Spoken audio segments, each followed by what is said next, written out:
I'm extremely excited to have the opportunity to share Sage Intacct with everyone today. Here's going to be a little sneak peek into where we're headed. So we're going to touch on boosting insight with reports and dashboards, automating daily tasks that help empower your team members to be as efficient as possible. So when we're thinking around accounts payable, general ledger, maybe we're tracking some fixed assets. And then we'll wrap up our discussion talking a little bit about integrations, how we can leverage Sage Intacct's web APIs to really automate data flow from external solutions into Sage Intacct. So without further ado, we're going to be starting first with boosting insight with reports and dashboards. Before we get into that 100% though, I just want to touch on the user experience a little bit, the user interface. So you can see here that I'm actually already logged into Sage Intacct. It is a cloud-based solution, web-enabled and browser-based.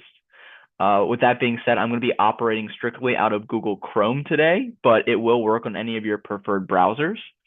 And really, as long as you have an internet connection, you're going to be able to access Sage Intacct anywhere, anytime, on any device.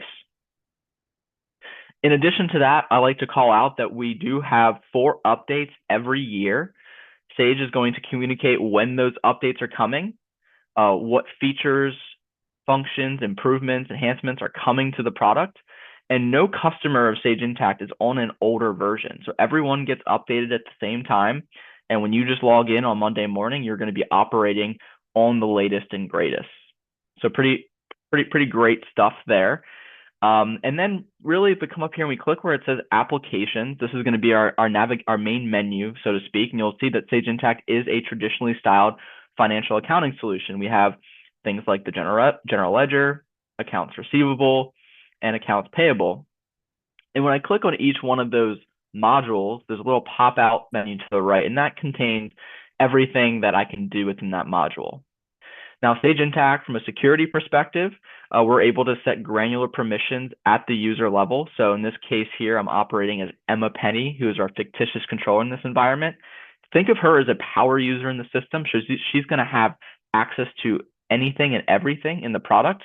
But if there are specific end users that are going to be logging in and you don't want them to have access to certain menu items, they're just not going to see those. It's really this concept of security through obscurity. It really blankets the whole product, and we're able to restrict people from having access to areas of the product that we don't want them to see. So starting, as we mentioned, about the dashboards, boosting that insight into the organization, we're going to start first by coming in and looking at a role-based dashboard at the controller level here. And maybe this is something that Emma, the page where Emma wants to start her day when she logs into Sage Intacct. And just want to call out that these dashboards, they're really unlimited. They're not hard baked into the system.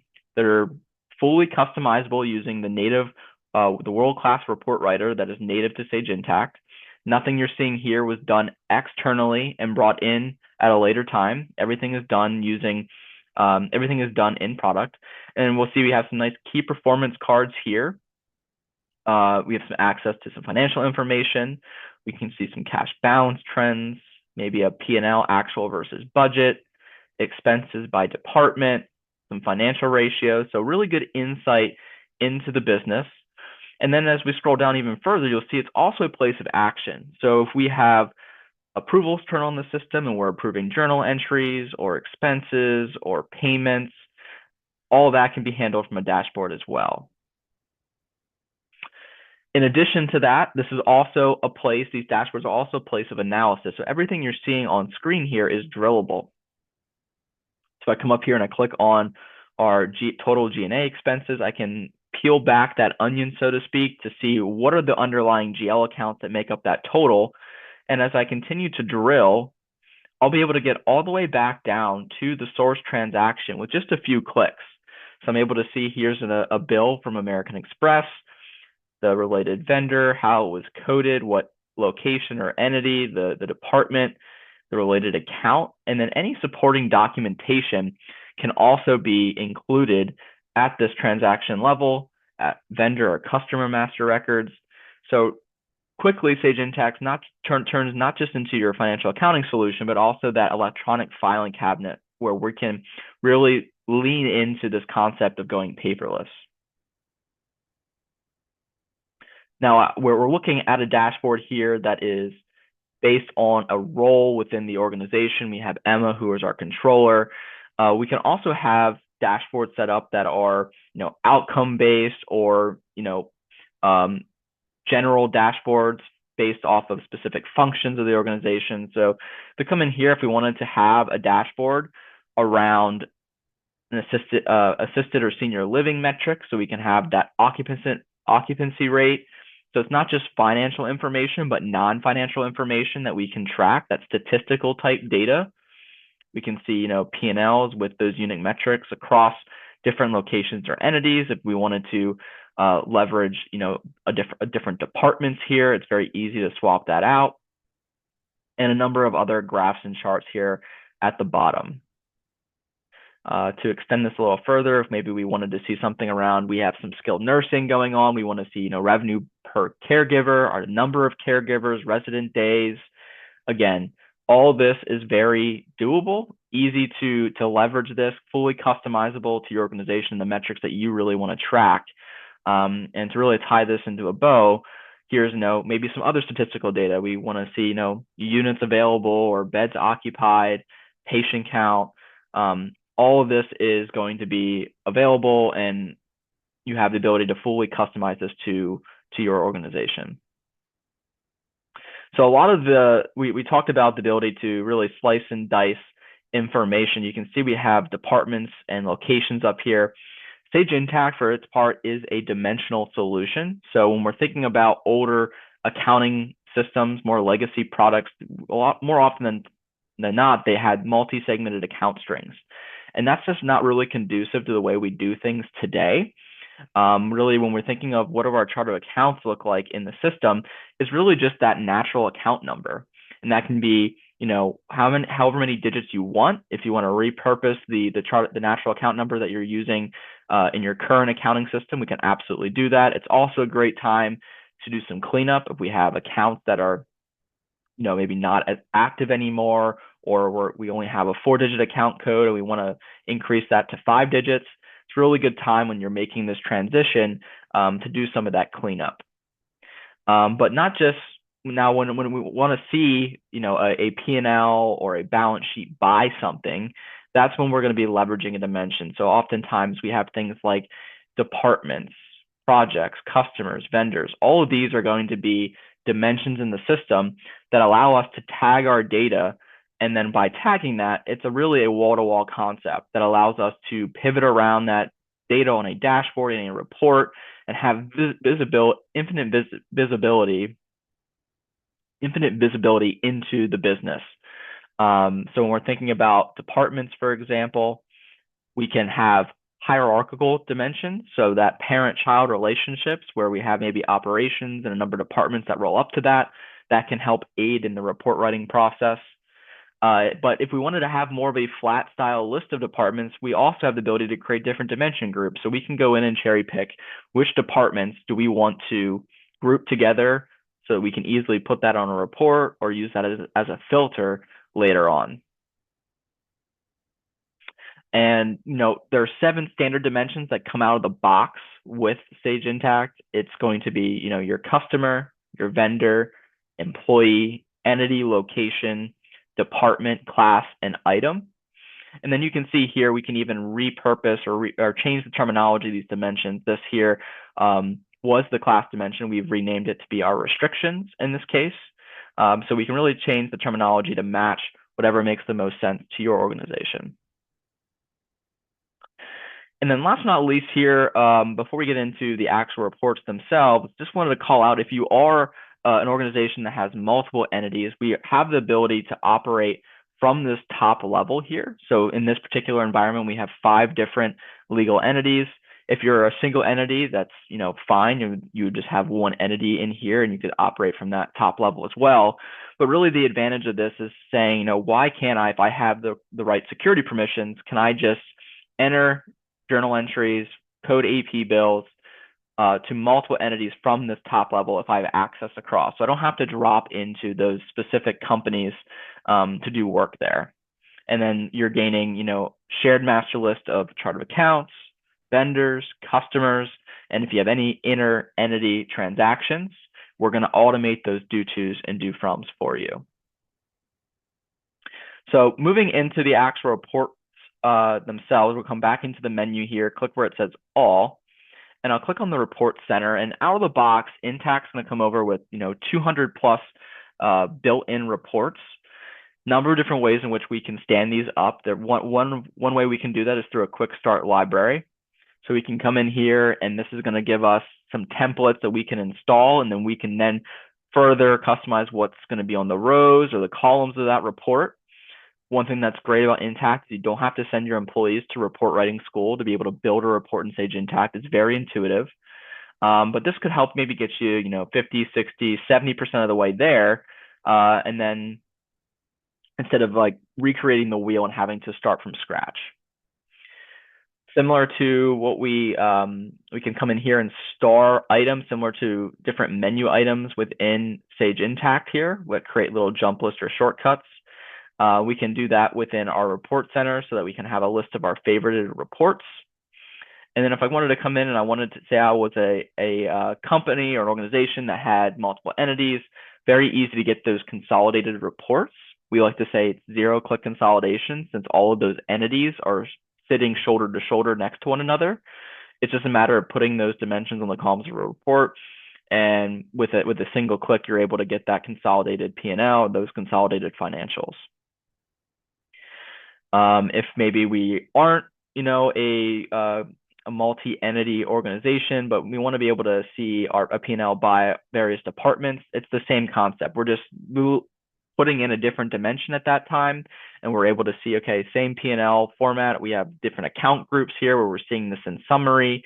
If I wanted to come in here and see the underlying GL accounts, I just click on those arrows.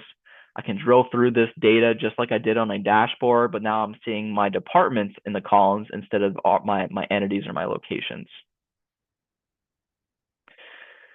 And then to wrap things up here, we have the ability to export any of these reports to Excel, comma separated, or PDF. We can also schedule these reports to be sent out on a particular cadence, whether that's daily, weekly, monthly. Maybe that's to an end user of Sage Intacct, or maybe someone who doesn't even have access to Sage Intacct. So you have someone hire maybe a stakeholder or an executive member that doesn't need to be operating in Sage Intacct at any level or capacity, and we can send out those reports and email those to a particular person in the organization, even if they don't have access to Intacct. So that's really everything I had within this first section around boosting insight with reports and dashboards. Next, I want to jump into the second pillar, which is going to be around automating daily tasks. And this is really just kind of a high level of what we just covered. So, empowering our users with intuitive reports and dashboards that drill down capabilities, really slice and dice by those different dimensions, easily consolidate information across your entities, being able to incorporate those non-financial or statistical metrics, and then create detailed and interactive reports for real-time insight. Moving into automating our daily tasks, what I'd like to start with today is around the accounts payable process within Intacct. I know a lot of organizations sometimes are stuck in the dark ages, so to speak, where we're still doing a lot of things manually, passing paper around, and Intacct's really going to help solve for that. So if I come back into my main menu and we double click where it says accounts payable, another feature of Intacct is these visual process maps which really lay out the process flow of what's going on specifically here within accounts payable. You'll see that we have our master list of vendors where we can code different contact information, defaults, preferred payment methods, etc. We can even group our vendors into different types. And then from there, we're able to come in and enter a bill in the system. So we received a bill. We want to start coding this in. We can enter in a date as well as a GL posting date. Anything with a red star is going to be a required field. Since vendor is a dimension, we can pull from a drop down, or if we know exactly who we're looking to code this bill to, I can come in here and select RKL, pick on ourselves today. And then any of that information related to that vendor is going to pre-populate some fields here. So it automatically knows what the net terms are, the due date, and any of the pay to return to. As we looked at earlier, we can, add attachments to these. So how easy is it to do that? Well, you just easily click, drag, drop on screen, and I'm going to be able to assign this to this bill. I can even open that as I'm doing my data entry. So I'm able to see what I'm coding here. We also had a default expense account related to our RKL vendor. So this pre-populated, I can always come in here and override that if needed. And then now we're just entering in those dimensions. What do I want to have visibility into? So what is my location? What is my department? And then, am I doing any allocations? Am I coding this to a project? Enter in my amount, and then a memo, maybe a description here at the AP bill level. Now at the top here, you'll see that this says submit, not post. And that's because we have some approval policies turned on within the product. So if I come out here and I click cancel, we'll see that we follow the bouncing ball. Once we enter that bill, we can have an approval process set up around the bills themselves. So before we can even select them for payment, we need someone to say, okay, it's okay that this bill is approved and we can post this. The matter coming in and approving or declining that. Once we've approved that bill, or maybe we don't have an approval process around the bills themselves, maybe it's just around the payment piece, it would get routed to the pay bills screen, where then we could select those bills for payment. And then ultimately, one last approval process around before cash goes out the door, we want to have someone or maybe multiple people approve that check to be cut or that ACH to be generated. And these approval policies can determine, which bills require approval, the sequence of approvals, whether it's based on the bill amount, maybe it's vendor based, or maybe we're looking at the value. So maybe it's a min-max threshold, or I have a user in a particular department, and that's going to get routed to the manager of that department to make the decision of whether or not those bills or payments are approved. So a combination of these rule types can be used to set up what the policy looks like for your organization. Moving into the general ledger here, we'll come up here and we'll click where it says general ledger, click on journal entries, and right away you'll be able to see we have our number of our different journals here. We can also import transactions. So we have flat file templates that we can download. So if we wanted to pull a template here to see, how do we want to maybe have a large journal entry with multiple lines where we're moving data from one system to the other, where we're just exporting that out and we want to get it into Intacct. You'll have all the potential fields that you want to use. It will tell you, is that field required? Yes or no. If we have a field that's not required, I can simply come in here and remove that. And then when it's all said and done, you may have something that looks a little bit like this. Maybe we're recording revenue from a external system here, and we want to import that in. We have multiple lines. I can code to my dimensions, what are the account numbers, what's the debits and credits, and then ultimately come back in and choose that file and upload it. And it will send me a notification via email whether or not that import was successful or not, as well as if it wasn't successful, why it failed. And Intacct, I've worked with a number of softwares. It is one of the better solutions that you don't have to guess why an import failed. They're very purposeful with like the messaging that they provide, and it's very easy to do any cleanup there. So also, if I come in here and we maybe want to look at our general journal, we want to look at some transactions here. You can see we have the ability to add a journal entry. Maybe we want to duplicate or reverse. We also even have the ability to, if we have permissions to do so, delete certain entries if the period is still open, and as well as edit any transactions as well. So no need. This again is that import that we got from that Excel file, but I have the ability to come in here, see any audit trail. So when was it created? When was it edited? When was it changed? What are the before and after fields? So we're going to have a full audit trail. So while having the capability to edit might seem unusual, we're going to have a full audit trail that tracks all of that information, all of those changes. And you can make sure that certain users maybe don't have the ability to do that. Maybe you don't want to grant everyone, you don't want everyone to have the access. But ultimately, what that's doing is allowing us to not have to do adjusting journal entries if we don't want to.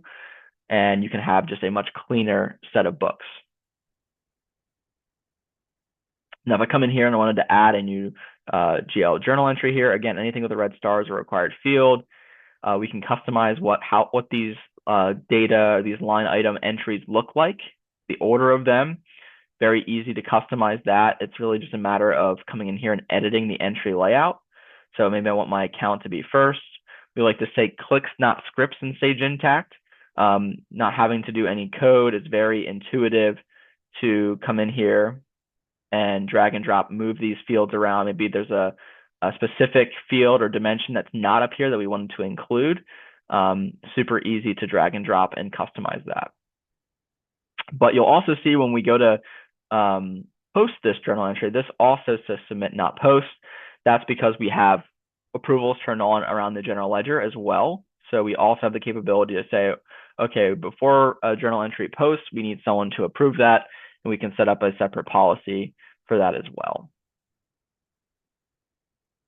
Now, moving into tracking our fixed assets, there is a fixed asset module that comes, excuse me, there is a fixed asset module in the solution that's native to Sage Intacct. We can come in here, we'll double click on that to see the process map. And it's really three core components here. The first being the asset classifications. So we're gonna come in and establish what those classifications look like. We have, machinery and equipment, furniture and fixtures, computer equipment. And then at this level, do we have a set of tax books? Are we just doing book depreciation? What are the useful lives for the furniture and fixtures? And then here's our associated GL accounts for our assets, for our accumulated depreciation expense, etc. Once those are established, we then can start adding assets into the system, whether that's through an import, or maybe we want to incorporate assets to have them generate or flow through into fixed assets from our accounts payable module or the purchasing module in the system. And effectively what that would do is you'd be able to see, okay, we had an AP bill, we bought some equipment, that immediately would flow through into the fixed asset module and show as ready for review. So it's not going to place that asset into service right away. You would have to go in and actually approve that. But we have different filters here. So right now we're just looking at our computer equipment, but we can sort by our different classifications, maybe the non-depreciating assets, the ones that are ready for review. And then once we come in here and we look at one that's maybe in service, what all can we code at that asset dimension?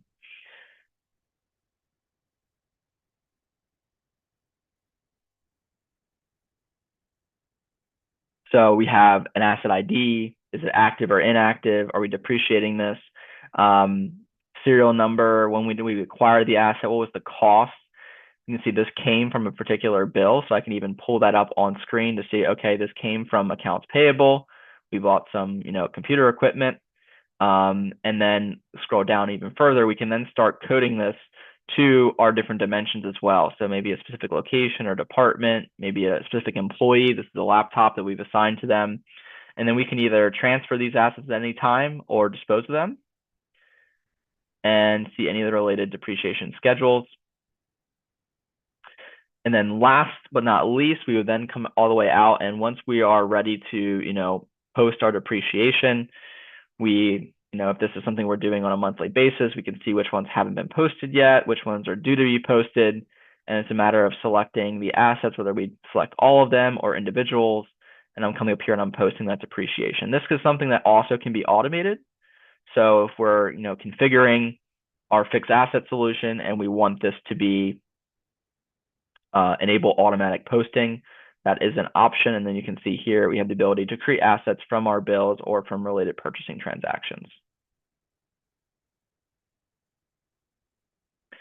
And then the last part of the automating our daily tasks is around the cash management side of things. So when we think about our banks, we can, integrate with through the Sage Banking Cloud, we integrate with over 3,000 different banks, and we're able to help automate that matching for daily cash insight. So when we're thinking about those clear checks and deposits, doing that auto matching really saves time from a reconciliation perspective when you're able to have those live bank feeds come through into your accounting software.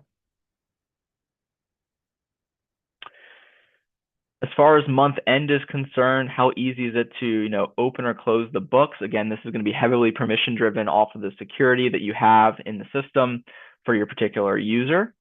I also have the ability to create checklists as well. So when we're thinking about assigning different users different assignments for month end close or vendor onboarding, we can come in here and see, okay, we need someone to handle the fixed asset depreciation, who's going to be reviewing closing AP, who's doing our bank rec, and then you can even include some notes in here and see where people are at as they're wrapping up month end close. So you have some good visibility into that. And then this is something that's great to also put on a dashboard.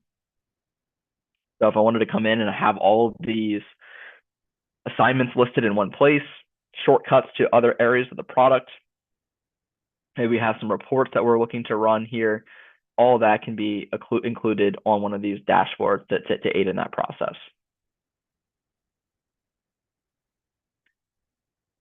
So that was really everything I had for the automate daily tasks. So we talked about automating that accounts payable, being able to, have an approval process set up in the system, have that electronic filing cabinet, improving our general ledger efficiency. So that ability to edit journal entries, have an audit trail behind the scenes, also manage our fixed assets without leveraging Excel, and then reconciling our bank accounts automatically, as well as accelerating month-end closing with checklists.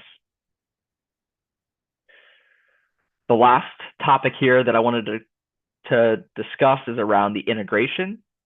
And Intacct, for their part, we talked a little bit about those flat file, ability to import into the system through an Excel file. But we also have the way to leverage web APIs. So really a best-in-class solution where we have hundreds of pre-integrated solutions in a marketplace that if it's budgeting or planning, or you have an AP automation, payroll, we're able to automate those solutions through that web API. And the key thing here being that these integrations are guaranteed not to break. It's in Sage's service level agreement that all of those enhancements or those quarterly updates, they're going to do the testing required to make sure that these integrations are guaranteed not to break. And here's a list of just some of the options that are out there in the marketplace. This isn't everything, but 400 plus partners out there, 75% of our customers integrate with 2 or more. Not a requirement, but it is nice to know that we have that ability to have best in class in a lot of these different areas, and they're guaranteed not to break.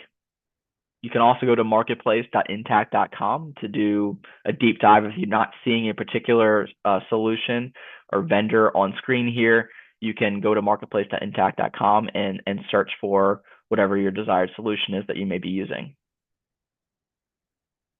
So that was everything that we had for today. Really appreciate everyone's time as we walk through these key areas, and we'll kind of move into a Q&A here. So if there's anything we can do to help moving forward or dive into a particular area in more detail, we'd be happy to do so.